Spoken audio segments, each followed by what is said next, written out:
semana passada, irmãos, nós começamos a falar sobre o que é uma igreja verdadeira e o que é uma igreja falsa. E a conclusão que nós chegamos, na verdade, nós temos pelo menos duas opiniões muito fortes de como se determina uma igreja verdadeira e como se determina uma igreja falsa. Nós temos a posição católica romana, que diz o seguinte: a igreja verdadeira é a igreja que vem lá desde os pais apostólicos. Então, a sucessão apostólica. Isso, na minha opinião, tem dois erros principais, que são: primeiro, a igreja ortodoxa, que foi uma igreja, um cisma da igreja católica, e depois o cisma que teve com os protestantes. Qual deles que mantém a sucessão apostólica? Por que a igreja católica romana é que mantém a sucessão apostólica? Então, o argumento, no meu ponto de vista, é falho, porque ele não leva em conta a escolha de Deus, ele leva em conta apenas a decisão da igreja. Não, nós somos, mas quem diz que eles são? Eles mesmos que dizem. Então isso perde efeito quando você mesmo fala de você. E o outro argumento deles, para dizer que a igreja católica romana é a igreja verdadeira, é que toda a tradição da igreja aponta para isso. Mas nós sabemos da história da igreja que a igreja cometeu várias falhas. A igreja, como igreja, teve vários erros. Não só a igreja católica, mas a própria igreja evangélica. Até os próprios protestantes, nós sabemos a história que os próprios protestantes perseguiram protestantes também. Então, afirmar que uma igreja é verdadeira ou falsa apenas pela sua história, no meu ponto de vista, é um argumento muito fraco. Pastor, então, como que a gente pode determinar que uma igreja é verdadeira ou uma igreja é falsa? Bom, eu me apeguei, na verdade, a dois argumentos de dois reformadores, Lutero e Calvino. Tanto Lutero como Calvino, eles disseram o seguinte: não, uma igreja verdadeira, ela não é verdadeira por causa da sua estrutura, nem por causa do seu CNPJ, nem por causa da sua instituição. Ela é verdadeira porque ela, primeiro, prega o evangelho da salvação pela fé através da graça, e ela tem uma boa relação, não é essa palavra, mas ela administra, essa é a palavra, ela administra bem os sacramentos.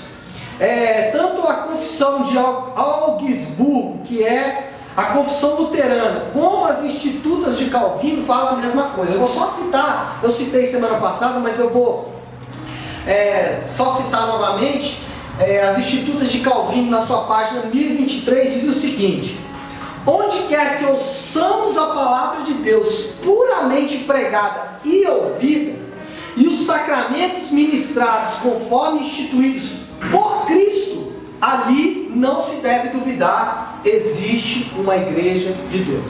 Então, eu prefiro me apoiar no argumento de Calvino e de Lutero. Por quê? Não só porque eu sou protestante, mas também porque ele é mais factível, é mais tangível. Como que eu analiso uma igreja verdadeira ou falsa? Bom, essa igreja prega a palavra de Deus? Ela se apoia na Bíblia? É o primeiro fator, se apoia. Segundo fator, essa igreja, ela administra bem as ordenanças, as ordens que Jesus deixou para a igreja? Sim, então essa pode ser considerada uma igreja verdadeira. Não importa se ela é católica, que aí a gente fala, não, então só nós. Não, pode ter muitas paróquias, porque a igreja católica ela não é uma igreja só, são várias paróquias.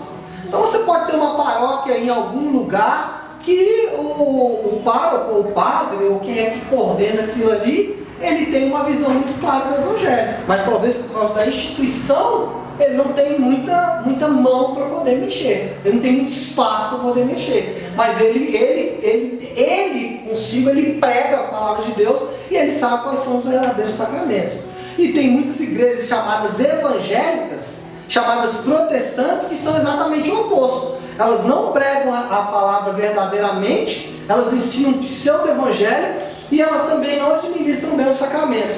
Então eu não posso afirmar que o protestantismo é que é o certo e o catolicismo é errado, nem que o catolicismo é o certo e o protestantismo é errado. Eu tenho que determinar o quê? Aonde está sendo pregada a palavra de Deus e aonde está sendo administrado bem os sacramentos, essa é uma igreja verdadeira. Bom, diante disso, diante dessas duas posições, eu gostaria de citar uma frase de um grande teólogo que eu tenho estudado esses dias, que é o Wayne Grudem.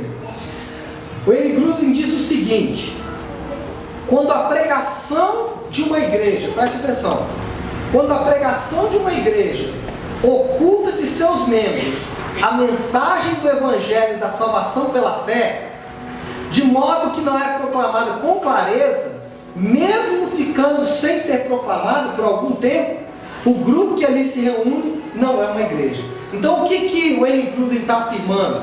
Que quando um grupo se reúne e esse grupo não prega a palavra da salvação pela fé, esse grupo que está reunido, apesar de parecer com a igreja, ter o nome de uma igreja, ele não é uma igreja, porque ele abriu mão da palavra de Deus. Então quando você for frequentar uma igreja, que seja essa ou qualquer uma outra, você tem que ter isso em mente. Essa igreja, ela está apegada à palavra de Deus. E segundo, essa igreja administra bem os sacramentos, porque senão você corre um sério risco de estar frequentando uma igreja que não é uma igreja verdadeira. Amém? Bom, as duas características distintivas de uma igreja, portanto, são essas duas que nós falamos.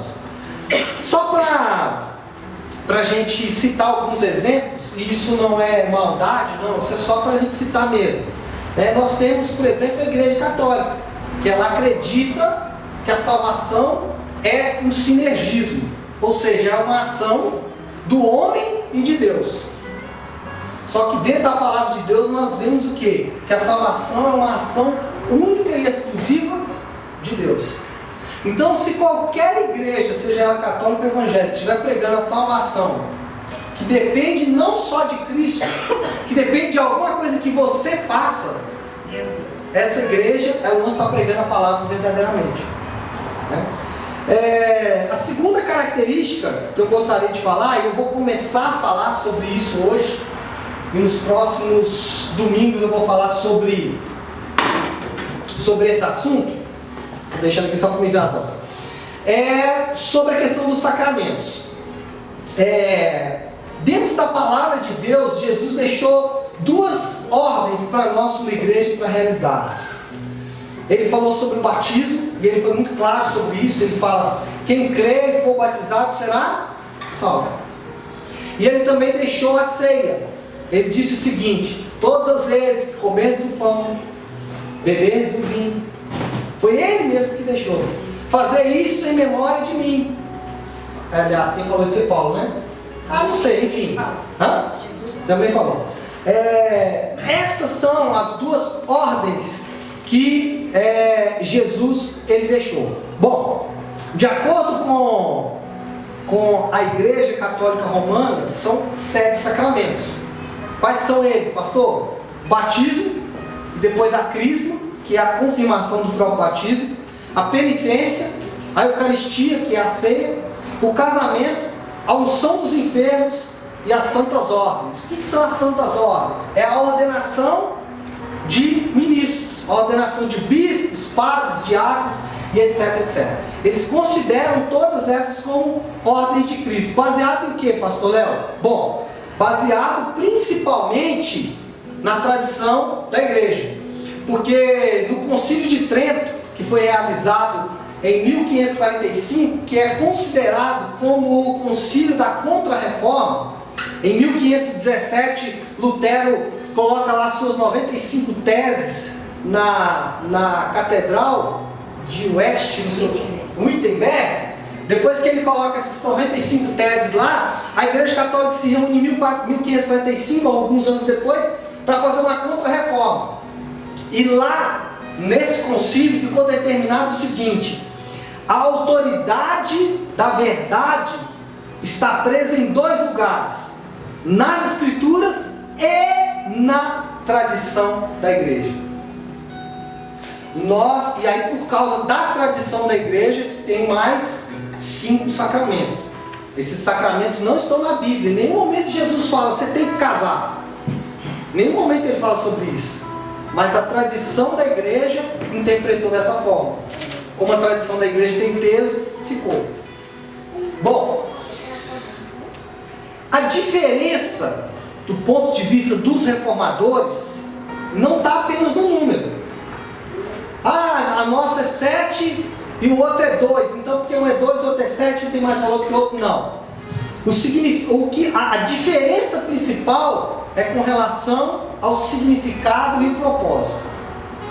Dentro do protestantismo, os sacramentos, como eu disse, são 2, ceia e batismo, eles são símbolos ou memoriais de verdades teológicas. Ou seja, para nós, os sacramentos é uma memória, para me trazer a memória, tanto o sacramento do batismo como o sacramento da ceia. Mas no catolicismo, os sacramentos, eles têm o poder de mudar o homem interiormente. Então, a palavrinha usada na teologia católica que é a infusão. Ou seja, nos sacramentos, Cristo está sendo infundido no cristão.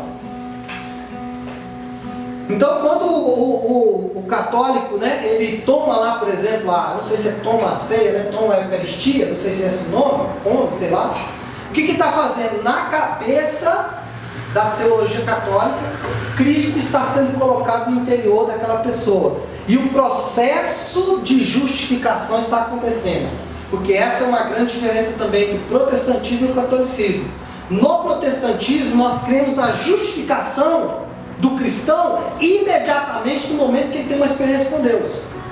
Naquele momento, que nós chamamos de novo nascimento, aquele cristão é justificado. No catolicismo, isso é um processo que vai se desenrolando durante toda a vida e depois da morte. Porque lá no purgatório ou no além-vida, ele ainda está sendo preparado para a eternidade. Então essa basicamente é a diferença entre como nós encaramos os sacramentos. Que para nós apenas estamos... Está horrível isso aqui, ó. Acho que é esse aqui, ó. Hã? Parece que eu estou dentro da caverna. Para nós, os sacramentos, eles apenas estão sublinhando uma promessa de Deus. Agora, no catolicismo, o que está acontecendo? Uma graça especial está sendo colocada dentro da alma de uma pessoa. Ou seja, é um sinal externo da graça. Então a diferença não é só com relação à quantidade. Um é 7, o outro é 2. A diferença está em como nós enxergamos os sacramentos. Para nós cristãos, quem faz a obra de transformação no interior do homem, para nós cristãos, para nós protestantes, quem faz a obra de transformação no interior do homem é simplesmente o Espírito Santo. E os sacramentos, eles são memoriais. Eles são memoriais. No catolicismo, os sacramentos ele tem o poder de infundir graça. Ele tem o poder de transformar a pessoa. Então é uma diferença basicamente teológica. Bom, nós vamos começar a partir de domingo que vem a estudar cada um dos sacramentos. Porque aí quando falamos de batismo, nem nós os protestantes concordamos. Porque aí vai ter a linha que fala, não, tem que batizar quando criança. Outra linha vai falar, não, só batiza quando adulto. Aí outra linha vai falar assim, não, batiza por aspersão, só joga água. Outra fala, não, batiza por imersão. Então nós vamos entender, nós vamos começar a estudar sobre batismo e depois sobre ceia nos próximos domingos. Amém?